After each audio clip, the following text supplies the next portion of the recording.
Hey, how you doing, everybody? I'm the Dr. Bob Lee from 107.5 WPLS and the Make the Grade Foundation for Education. You're watching Rude Rangers TV.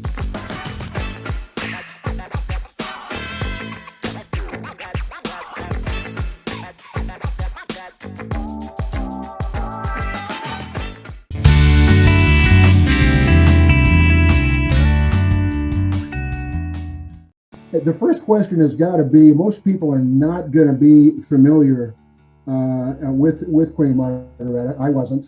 And as you can see, a Norwegian flag in the background. My dad is native Norwegian.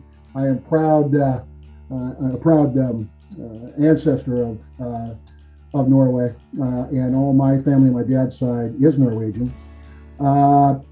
How did you find out about Margrethe?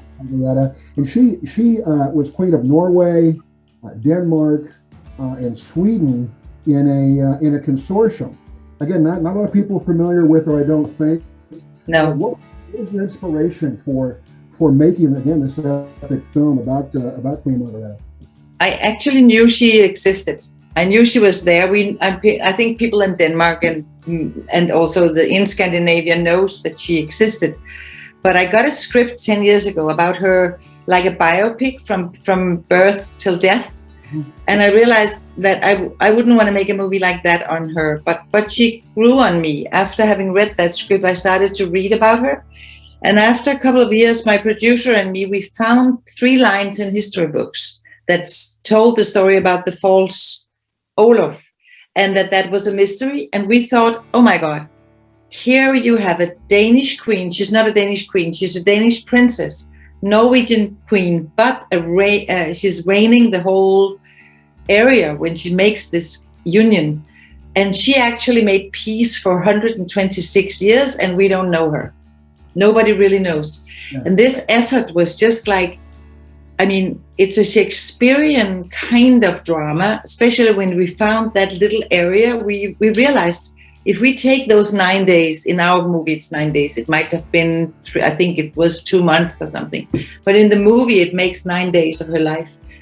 And when we realized that we could do that, then we thought, okay, this is how we're gonna present her on top of her reign. So you can actually see what she did instead of, 4 different actresses in different ages.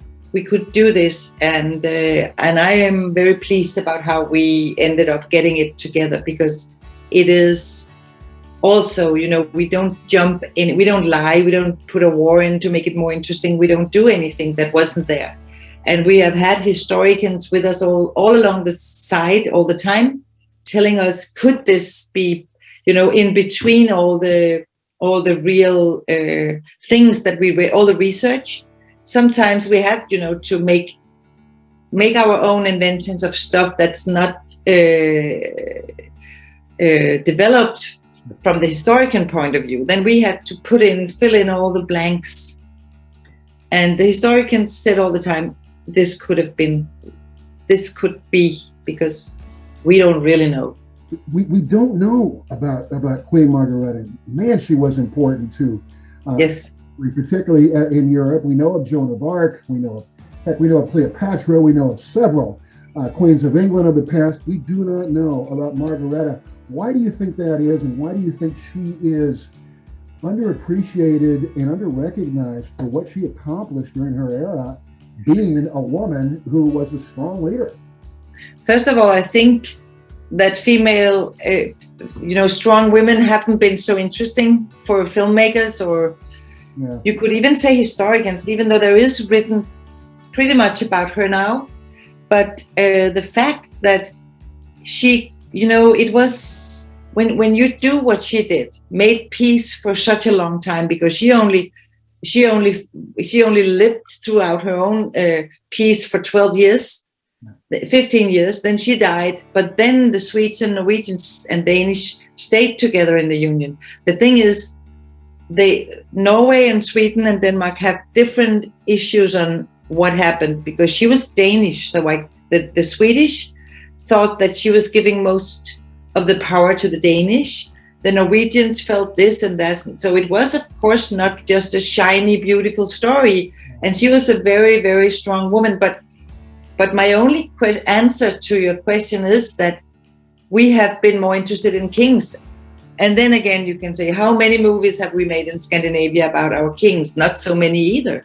So it's, I think she is coming now because we are a lot of female filmmakers that are starting to find our past, and we're starting to understand who we are, and we are interested in stuff. Just, I didn't even think as a feminist or anything. I just listened to this script, I read it, and I was, oh my God, I love this. And my producer felt that he's a man, but he felt the same. Oh my God, what a woman, let's make this. And then it took us 10 years. And in those 10 years, Me Too and all different things about that happened. It wasn't the issue when I chose the subject. So it's like the more people of different kind who can make movies, the more different stories we will get. And I hope we will ask this question very often when we go, why didn't I know this homosexual person who did all this? Why didn't I know this Chinese person or black person or brown or yellow or whatever person, indigenous people? Why didn't I know this story? Because the movie making people are now slowly opening it up for all kinds of differences, diversity. So I think that's pretty much the answer to your question about why. Yeah, no, it is, Charlotte, and there's a line that really ends the movie, and I'll paraphrase it, but where Margarete says, essentially, nobody knows how strong I was or had to be. That's a profound line, and it kind of wraps up everything that she was about. Yeah. That moment is obviously particularly emotional and gripping, but I thought that was a great line to wrap up your film. Thank you so much. Yes, it is. I think it tells, for me, I remember when I wrote that line that I felt this is the right ending for this movie. And because it is like, what do we do to gain power? And then you can say it's on top of gaining the power, it is because of peace. So it's just that the cause is stronger than her emotional life. And I guess that's something a lot of people in power have to have acknowledged. What do we do? And men as women, what do we do with our kids? What do we do with our lives when I have to go this way for my people or whatever it is? Trine Darholm as Queen Margarete. Wow. First of all, this is an accomplished actress. I was not real familiar with her work, but she is brilliant. Yeah. In this role, and this is a tough role to play. She had to have the wide gamut of emotion. She couldn't be the cold, detached, emotionless, monarch throughout this film. And that's not an actress. Can you talk about Trine Darholm's performance in your film, please? Yeah. I mean, it was like, I cannot even say when or how we agreed on Trine playing the part. It was just like a dynamic. We didn't know each other. We knew, of course, this is a very little country. We knew everything about each other, but we never worked together before. So it was a very slowly and nice way. We started up by Trine reading and us talking a little bit and reading again. And she said, no, I don't think I can do this. I'm afraid of horses. And I said, Trine, go meet a horse. Go talk with a horse for a while. You don't need anything else but being able to sit on it, because somebody else, it's a stunt, all the things that are being done. And then we had a slowly and very fine movement towards the first shooting day. She was involved in the script, came with very, very good notes and thoughts. And then when what I really liked, because it wasn't easy in the beginning for Trine just to sit on a chair doing nothing. She said, I can do so much.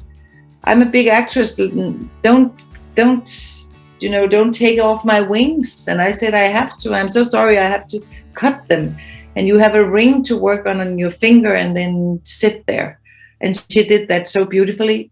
And then when I remember first watching the movie edited, when at the first cut, I realized that she actually had 14 different faces, and I was so proud and so happy that in the different hair, makeup, and dresses and all that, you really had a woman that totally transcend into the different emotions, and every time there's a new turn and a new twist in the movie, you could see that it's almost like the skin changes in her face, because she's a very smart woman who doesn't cut in herself, and she's even playing with her skin. She communicates through the color of the skin. The color changes, and everything changes with her emotional work, and that is just, I agree with you, it's extraordinary talent we have here. Where do you think that relationship stands now from your viewpoint as a Dane and just being familiar with the area, in terms of the relationship between Norway and Sweden and Denmark primarily? Actually, because I work with Norwegians and Swedes all the time, and I've done it throughout my work. I have, when I worked in Europe, always worked with Swedes and Norwegians. And I don't know why I have done that, but I can only say that we profit so much from each other, because we're very different, and at the same time we can read each other's language, and we can speak, if we dare to speak slow enough, we actually understand each other. So I think we are doing much too little, if you can say it that way, together, that we actually could profit from, and we could gain so much from a much stronger relationship. We have a strong relationship, and we feel like family. We do that, and we actually we were closed down for 3 months. We shut 10 days, then we were shut down for 3 months, and we came back to Prague, and all the actors agreed in sitting in a bubble, not going home when they were not working. 9 days of not working, for example, and the person has to sit in a basement and going out to get food, but come back to the basement in the hotel. Of course, they made it nice for us to be there. I was never there. I was working every day. But there was kind of a Kalmar union down there. And that was for all the actors. And there were many actors, as you can see. A big experience, and a very lovely reminder for all of them that we belong to each other. So I think it was a very, very strong feeling. So if you could adapt that to the rest of the countries, I think we could profit from being much more together. Make a union would be my preference. Make a new Kalmar union. Yeah, it's there's a heritage and a history that is shared among all Nordic peoples in Scandinavia. Scandinavian people that the rest of the world can't understand, but really only you and my dad and the people in that area understand. But to permeate that, to have the world, the people in the world, and that relationship permeate would be a better planet, Charlotte. Yeah, I agree with you. That's really well said.